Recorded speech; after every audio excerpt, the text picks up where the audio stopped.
Welcome to Kiffin's Keep, an intellectual resource for the pillar and buttress of the truth, which is the church. This is a project of the London Lyceum, which is all about serious thinking for a serious church. I'm Jordan Stefaniak, president of the London Lyceum and host of Kiffin's Keep. And as always, I'm excited to be here with you all today. I'm going to be covering confessionalism once again in this particular episode because some things are worth repeating and covering once again. Now, before we jump in, a reminder to like the video if you enjoyed the content, subscribe to the channel so you don't miss anything. Yes, I'm talking to you who haven't subscribed yet, who regularly watch or just watch on one-offs. Go ahead and subscribe. It helps us out. And then comment if your thoughts, ideas, questions, or anything. I love hearing from you all and seeing what you're all thinking and taking away from the videos. Now, the reason I'm thinking about confessionalism is in part because I was just able to take part in a wonderful event at Southeastern Seminary at the L. Russ Bush Center for Faith and Culture. Put together a wonderful little small discussion symposium on the use of confessions, particularly in Baptist life. It was me, Tom Nettles, Malcolm Yarnell, and Steve McKinnon. I knew Steve before, and I've really benefited from him and love him. This first time I met Malcolm and enjoyed the time, and then Tom was one of my professors in seminary and have always benefited from him as well. And so this was a wonderful event, 15 minutes each person, and then we had a little bit of time for Q&A, not nearly enough, but it is what it is. There was opportunities to learn and grow and clarify, so it was a very valuable event because I think the nature of confessions, the nature of confessionalism is a burning question in Southern Baptist life, and it should be the primary question. There's ancillary questions, but we need to get clear on what confessionalism is and how it should be applied in that context. Now, I should mention that while this is SBC flavored in this particular video, it could be applied to any Protestant denomination. So keep watching if you're not a Baptist or a Southern Baptist. The examples and things like that will somewhat relate to Southern Baptist. That's fine. You can interchange your own denomination or your own context there for it. Now, my remarks, I'm considering writing them up and posting them somewhere, hosting them as an online essay, potentially writing them up a little bit more sophisticated and submitting to a journal or something. So drop a comment. Let me know what you think I should do. Should I post it or should I submit it to a website to get it posted as an online essay that's free to everybody? Should I try to work it up more sufficiently in journal and see what happens there? Let me know in the comments.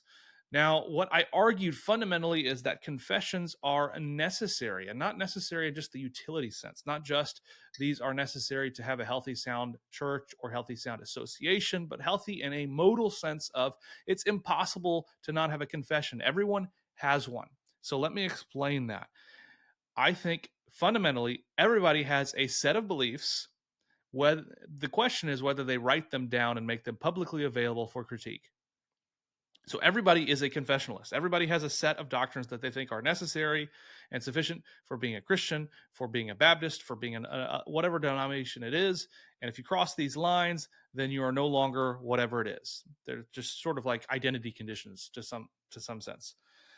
Everybody has that. It's just a matter of whether you write it down or not. So everybody is a confessionalist. It's whether you're a good one or not, because I think a good one is going to put them down on paper and allow people to critique it, evaluate it, and to understand where the boundary lines really are without having them confused and unsure what really matters and what really counts. And you see, confessionalism is through the Church Catholic, and I argued this. You find this in the Apostle Paul, you find this in Athanasius, you find this in Cyril, you find this in Martin Butzer, you find this in B.H. Carroll. Across the periods, it's everybody. They're confessionalists. And of course, there's some bad ones. You have Anabaptists and spiritualists and these others who are bad. You have Alexander Campbell, who likes to popularize the terminology of no creed but the Bible.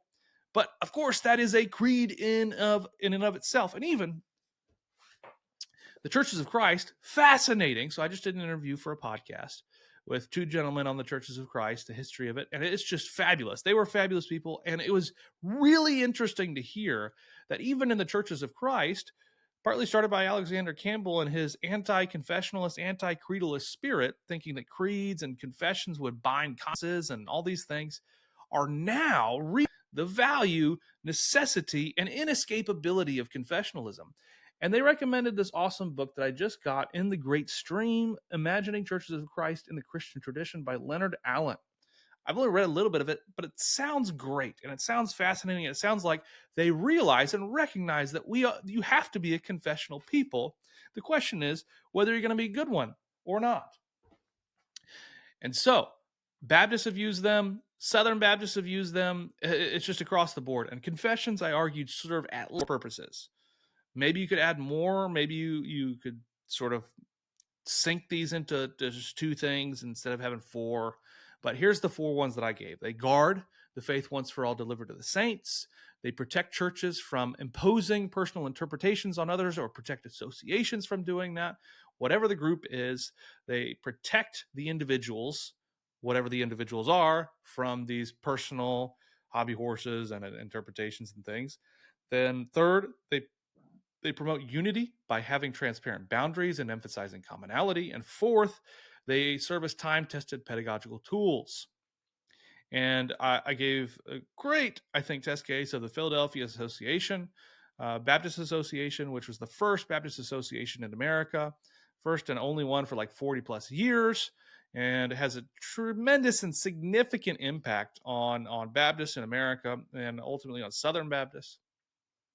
And you see this from 1707, I think, is when they start, and through all the way through the 1800s, where they are advocating and using and actually doing all of these things. The confession is functioning as a tool to guard the faith, to protect churches, to promote unity, to serve as pedagogical tools. But in this conversation, or I guess this discussion that I was able to have with Malcolm, Tom, and Steve, which all are great brothers. We have some disagreements on some things. Not me and Tom so much. I think me and Tom have a few minor disagreements, but that's fine. I mean, it's fine that I have disagreements with other people too. Major disagreements. That's cool. That's one of the cool things about the London Lyceum, I hope, is the encouragement that you can have a posture of a critical posture that doesn't remove the ability to be friends and to be friendly. You can be very sharp and strong and still say, we're friends, we're brothers, we can labor together and work together. That's awesome. And so there were some areas, though, that they sort of disputed in relation to my understanding of how confessions are being used. And I wrote a couple of them down, and I thought maybe I'll talk to some of them because maybe some of you who are watching have either heard these objections, maybe you have these objections. I thought, let me cover some of them. I don't think I've covered all of these in the past and think they might be valuable. So one of them would be that confessionalism is authoritarian. I would say that's absolutely false. Now, it's possible that someone can use a confession in an authoritarian way, but it's also possible someone can not be a confessionalist, as we would say, and be authoritarian in their beliefs. So I don't think it has anything to do with the confession itself, the document, the practice, and everything to do with the person who's an authoritarian jerk. So authoritarianism, I think, is by definition a forced obedience to an authority. But confessionalism is by definition a consensus obedience. They are consensus documents that everybody has agreed to sign up for and said, this is what we believe.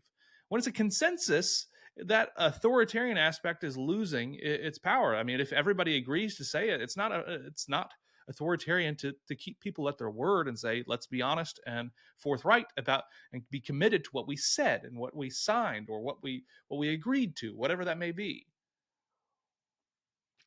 Another objection was that confessionalism has this idea that it's complete and it's full and it's almost an inerrant status. But of course, that's not the case. I mean, the confessions themselves, like the Second London Confession, one of the most robust Baptist confessions, says the Holy Scripture is the only sufficient, certain, and infallible rule of all saving knowledge, faith, and obedience. Not the confession. The confession is open to being revised. It's certainly not complete. As great as the Second London Confession is, it's not addressing many of the modern challenges and questions that we have today regarding sexuality and gender. It gives us some guidance, but it couldn't anticipate all the questions that we have today. Another objection would be that confessionalism binds consciences. I would say absolutely not. Listen to a circular letter from the Philadelphia Baptist Association in 1870. They say there is no persecution in this. Using a confession, let me say, I guess, to give you the context, using a confession in an authoritative way to remove churches. They say there's no persecution in this. The conscience is not trammeled. The liberty of the church or individual is not impaired.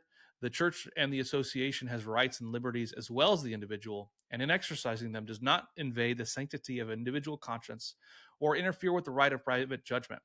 So I think that's fabulous and fascinating there, where they're arguing that it's not just the individual, it's not just the church, but it's also the association that has rights and liberties. And they have the right and liberty to use the confession in an authoritative way. This doesn't go against anything with the liberty of conscience. As the confession, the Second London Confession states in section 21 in paragraph 2, it says that God alone is Lord of the conscience and has left it free from the doctrines and commandments of men, which are in anything contrary to his word or not contained in it. So that to believe such doctrines or obey such commands out of conscience is to betray true liberty of conscience. And the requiring of an implicit faith and absolute and blind obedience is to destroy the liberty of conscience and reason also. But confessionalism doesn't argue for a blind obedience. It doesn't argue for any of these things. That's not what confessionalism is. There continue to be straw men. The idea that confessionalism is some sort of pagan authoritarian-like approach is just, it's a straw man. It's absolutely false. I would like to think that I am promoting a cheerful confessionalism, a confessionalism that knows what it believes and is firm in it, but is also kind and glad-hearted about it. I think it's good news that the confession is here to help us, to promote unity, to encourage us, to teach us what the common core of our association or tradition of churches believes. It's to wisely guide us and help settle disputes and give us clarity about sound doctrine. That's what it's supposed to be. It's supposed to be happy. And if you disagree, that's okay. Come along. Let's teach each other. Let's learn. And let me help you think through and hopefully show you the beauty and the riches of confessionalism, which is supposed to be designed to lead us to the good, true, and beautiful. It's supposed to help guard and protect that, promote it. It's not supposed to bind people's consciences in a way that would actually bind them. And that's not what it's doing at all. That's an abuse of confessionalism. That's no longer confessionalism. When you do those things, you are no longer acting in a confessional spirit. Another objection was that confessionalism inhibits freedom of thought. And I think this sort of goes along with the last one. And of course, no, it doesn't. And it actually encourages it. When you are given parameters from which to understand and believe things, that actually unlocks creativity and imagination to understand how do we make sense of these things and articulate what Scripture says within the bounds of these doctrinal sort of guidelines and guardrails. It's a wonderfully creative and generative thing. Another objection has been and is confessionalism is sort of what Lutherans and Presbyterians and the Reformed do and others. I do not understand what this claim means. What is the difference between a Presbyterian confessionalism and a Baptist confessionalism? I'm not sure, other than the doctrinal beliefs. The practice should be the same. You see the Salters Hall controversy. This has Congregationalists, Anglicans, you have Presbyterians, you have Baptists, all debating subscriptionism. They're not saying, well, we have a Presbyterian sort of subscription that's different in what it means to subscribe. No, you have all these denominations on different sides of subscription. Should we do it? Should we not? Should we require subscription of the Trinity or not? So I don't understand this claim. It's weird. It doesn't make sense to me. It's to fundamentally sort of, I assume a whole bunch of premises that aren't proven or explained. Another question is confessionalism doesn't produce unity. Now, I find this wild and fascinating. Says who? I have found no greater unity with even non-Baptists than using a sort of confessionalism. Because what we realize is that we have the common ecumenical creeds in common. We cherish them. We find them the most central and valuable resource. And we agree on those. And that gives us great linking of arms, sharing of the, we're together, we're going in the same direction. But it also teaches us where we disagree. And it's not sort of confused and it's not lurking in the darkness where we might disagree. We know where we disagree, and then we can be friends and talk about it. And I found no greater unity than actually in confessionalism with those who agree with the same confession.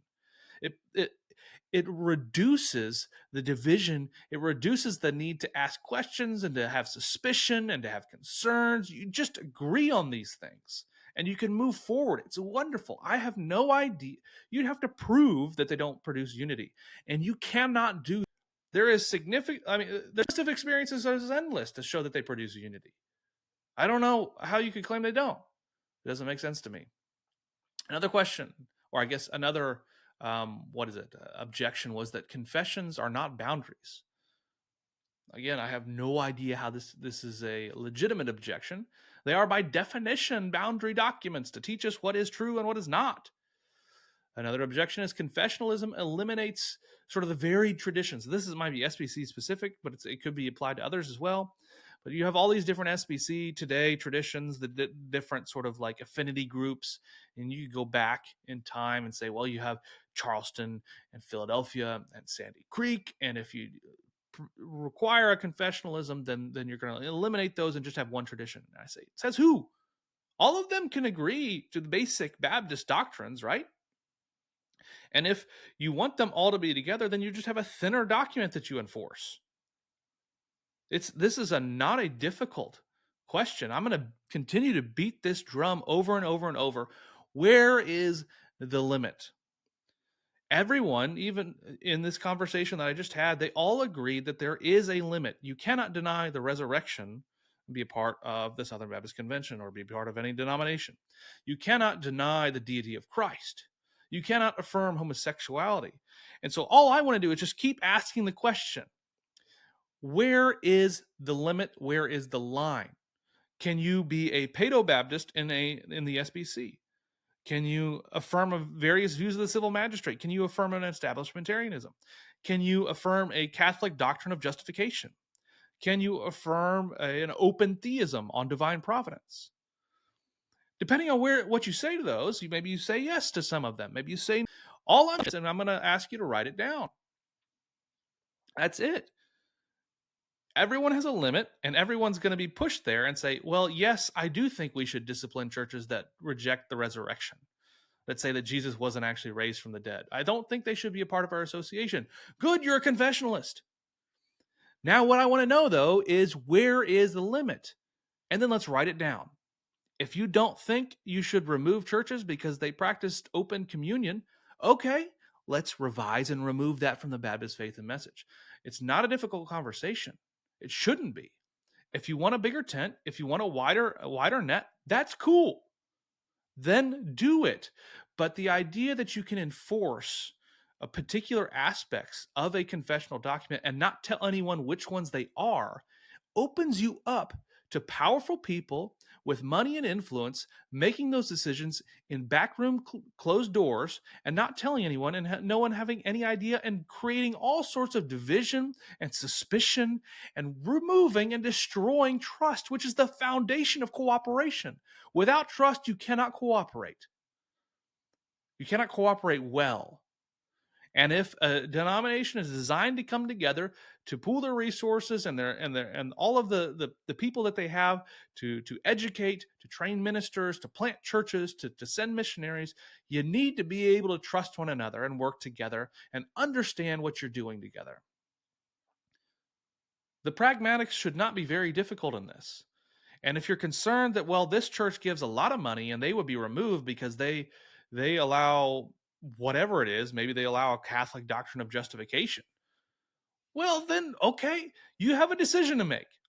You can change the confession and say, well, we're no longer the Southern Baptist Convention. We are the Southern Christian Convention. I don't know. We're going to allow Catholic dogma in here.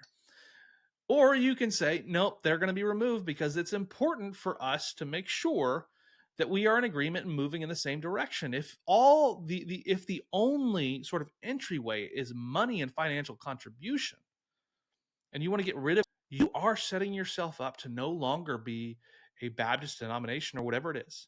All you need is a couple very wealthy churches that are not Baptist to contribute and then to send their messengers and to elect people who disagree with Baptist doctrine, and then everything will be changed.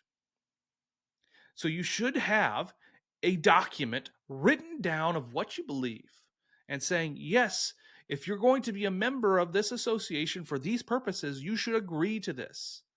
And if you can't agree to it, that's fine. You can be a faithful gospel preaching church. We can be friends. We can work together in a lot of different ways. We just can't be part of the same denomination. That should be, I think, pretty obvious, pretty easy. There continue to be questions about this. There continue to be articles written about this. And I think a lot of it ends up coming down to, like, right now, if you're in the SBC, it comes down to the Mike Law Amendment and sort of confusion over that. My opinion on the Mike Law Amendment is it shouldn't be necessary to put an amendment like that in there because it's in the Baptist Faith and Message what a pastor is. And so you shouldn't need to amend the Constitution to tell me that. You should just simply say the Baptist Faith and Message is required. Simple as that resolves those questions. But that seems to upset people because, well, there are a lot of churches that would be removed from the convention. Okay, so you have a choice to make. Maybe you can allow women pastors, or maybe you simply say goodbye money. I don't know. Are we really going to chase power, money, influence, or not? I mean, I think power is not bad by itself. Money is not bad by itself, but you can't let those be the driving and determining factors of what your convention looks like, because the resources are supposed to be used to educate ministers, to plant churches. And you want to make sure the churches you don't want to plant an Anglican church and a Baptist church. Maybe you do. I don't know. That's cool if you do. I think that's a little bit unhealthy, or it's not very wise to do that. You should be on the same page. I mean, you're going to cause a lot of confusion and division, and it's going to ultimately be unhelpful. You should have healthy and robust Anglican churches and allow Anglicans who believe that to support them. That's great. We have link arms. We encourage each other. We work together. But we're not going to plant churches together, and that's fine. We can teach each other and do workshops together, but we're not fundamentally funding pastors or priests or whatever it is. Does that make sense? I hope that makes sense. So let me know what you think. Did I miss any of objections that you've heard that you would like me to cover? I'm happy to cover more of them. I've heard more. I just haven't done, I guess, all of the work into putting them here. I'm just putting some of the ones that I heard at this sort of event that I was participating in that I didn't have the chance to sort of engage in and discuss. I think fundamentally, again, everybody has a confession. It's just a matter of whether you write it down. And that's what the mark of a good one is being honest and capable enough to write it down and be open yourself to critique. A lot of these questions do relate to how do doctrine, life, and mission sort of relate to each other, what produces one another. I am convinced that belief comes before belonging. Now, there's a lot of churches and a lot of people who would say belonging comes before belief, and I would sort of almost utilize covenant and confession language there to some degree, where I think it's the beliefs that's generating the community. It's ultimately, if the traditional Reformed understanding of the church is the word that creates the church, and then you have the right preaching of the word, and then you have the sacraments and discipline. But you can't understand discipline and sacraments without having sort of an actual ecclesiology, and you may be a Baptist, you may be something else. So hopefully this is helpful. Hopefully this is useful. I'm happy to talk about these more. Again, I think I guess I've recorded videos in the past on confessions, on like why confessionalism and some other things. So let me know what you think. Happy to talk more about it. Happy to talk less about it. I've got several video topics coming up that are exciting, but some of them are work, so I don't know when I'm going to get them all done. Let's see. On local autonomy, which I prefer to call congregationalism. This will be sort of a response video of sorts. I'm going to test. I've got one on divine violence, like I talked about, one on who the real grifters are. That'll be spicy, so we'll see if I actually get there. Stuff on Protestants and Catholics, stuff on top theologians, some stuff on Eastern Orthodoxy. So you guys tell me, drop me a comment, say, hurry up and do an episode on this. Hurry up and talk about this, and I'll make sure to prioritize those as best as I can. Some of these videos are difficult for me to get to just because life circumstances, babies, family, and just finding time to work it in. This is a reminder I work full-time as a normal human being, so I record all of these episodes late at night. It's about midnight right now, getting this one done. But I enjoyed it. It's fun. So let me know what you guys think, and I look forward to speaking with you all soon.